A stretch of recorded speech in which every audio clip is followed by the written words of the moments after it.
जय जीमूतवाहन भगवान, जय जीतवाहन बाबा। 6 अक्टूबर को नहाय खाए है, 7 अक्टूबर को निर्जला व्रत है और 8 अक्टूबर को पारण है। कथा इनकी इस प्रकार है।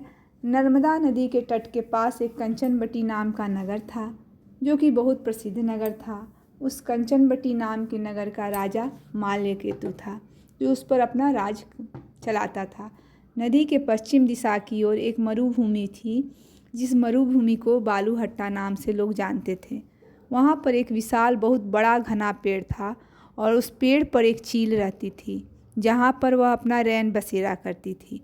पेड़ के नीचे एक गुफा थी, जिसमें एक सियारिन रहती थी। सियारिन और चील में बहुत गहरी दोस्ती थी। एक बार दोनों ने मिलकर निर्णय लिया कि हम दोनों एक अच्छे दोस्त हैं और हम दोनों को एक साथ मिलकर जितिया व्रत करना चाहिए। दोनों ने संकल्प लिया। सुबह उठी और सूर्यदेव को स्मरण करके अपना व्रत शुरू किया। दोनों ने जीमूतवाहन भगवान की पूजा सच्चे मन से की और निर्जला व्रत किया। जिस दिन सियारिन और चील ने व्रत रखा, उस दिन उस नगर के बड़े व्यापारी की मृत्यु हो गई। उस व्यापारी का देह संस्कार उसी मरुस्थली भूमि में किया गया, जहाँ पर चील और सियारिन रहते थे। जब धीरे धीरे समय गुजरता जा रहा था, रात पास में आती जा रही थी। जैसे जैसे रात्रि का समय आया, सियारिन को भूख लग गई। जब उस सियारिन ने मुर्दा देखा तो वह खुद को रोक नहीं सकी और उस मुर्दे को खा लिया। इसके कारण उसका व्रत खंडित हो गया। परंतु चील ने अपना व्रत नहीं तोड़ा, अपने ऊपर नियंत्रण रखा और सूर्योदय के बाद उसने पारण किया। पूरी विधि विधान से गाय का कच्चा दूध लिया और पारण किया। सियारिन और चील का जन्म अगले जन्म में पता है। सियारिन और चील एक ब्राह्मण के घर में जन्म लेती हैं। यह दोनों ब्राह्मण के घर पर पुत्री के रूप में जन्मी थी। दोनों आपस में बहनें थीं। उस ब्राह्मण का नाम भास्कर था। जो चील थी वह बड़ी बहन के रूप में पंडित के यहाँ ब्राह्मण के यहाँ जन्मी है। उस जन्म में चील का नाम सीलवती रखा गया था। जो सीलवती थी, उसकी शादी उसके पिता भास्कर ने एक व्यक्ति जिसका नाम बुद्धि सिंह था उसके साथ कर दी। भास्कर ब्राह्मण के घर पर सियारिन ने छोटी बेटी के रूप में जन्म लिया। भास्कर ब्राह्मण ने उसका नाम कपूरावती रखा। भास्कर ब्राह्मण ने अपनी छोटी बेटी का विवाह नगर के राजा मलायकेतु से कर दिया था। छोटी बहन कपूरावती उस नगर के राजा की पत्नी होने से उस नगर की रानी बन गई। अब नगर का नाम कंचनबटी था। भगवान जीमूतवाहन की कृपा से सीलवती की 7 संतानें हुई थी, लेकिन कपूरावती की कोख से बच्चे जन्म लेते और मर जाते। इस तरह से कपूरावती को कोई संतान नहीं थी। समय बीतता गया। सीलवती के 7 पुत्र बड़े सुंदर और यशस्वी हो गए। जब वह पुत्र बढ़े तब राजा के दरबार में काम करने लगे।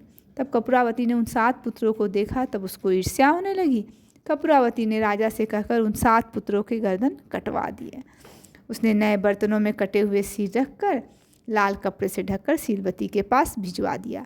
यह सब देखकर जीमूतवाहन भगवान ने मिट्टी के 7 भाइयों के सिर बनाकर उनके धड़ से सिर को जोड़कर उन पर अमृत छिड़क दिया था। अमृत छिड़कने के बाद उसमें जान आ गई। 7 के 7 पुत्र जीवित हो गए। बोलिए जीमूतवाहन भगवान की जय। और अपने घर वापस चले गए थे। जो सर रानी ने काटे थे वे सब सिर फूल और फल बन गए। रानी कपूरावती बुद्धिसेन के घर से बच्चों की मौत की खबर सुनने के लिए व्याकुल थी। जब बहुत समय बीत गया और कपूरावती के पास उन 7 भाइयों की मौत की खबर नहीं आई, तब कपूरावती स्वयं अपनी बड़ी बहन के घर पर गई। जब बड़ी बहन के यहाँ पहुँची तो 7 भाइयों को जिंदा देख उसे आश्चर्य हो गया। कपूरावती अपनी बड़ी बहन से गलती की क्षमा मांगने लगी। भगवान जीमूतवाहन की कृपा से सीलवती को अपने पूर्व जन्म की कहानी याद थी और उसने उसको वही बताया कि तुमने कैसे अपने व्रत को खंडित कर लिया और मैंने कैसे अपने व्रत का पूर्ण रूप से पालन किया, खुद पर नियंत्रण रखा। जो स्त्रियां अपने खुद पर नियंत्रण रखकर इस व्रत को, कठिन व्रत को करती हैं, उनके पुत्र दीर्घायु यशस्वी जीमूतवाहन भगवान की कृपा से होते हैं। एक कथा और है। सप्तमी और अष्टमी मिला हुआ जितिया कभी नहीं करना चाहिए। इसका दूसरा नाम मातृनवमी है। इसलिए अष्टमी और नवमी मिले हुए पर्व को ही जितिया करना चाहिए, क्योंकि अष्टमी और नवमी की संध्या जो मिली वो प्रदोष काल की हो गई। जय जीमूतवाहन भगवान की जय।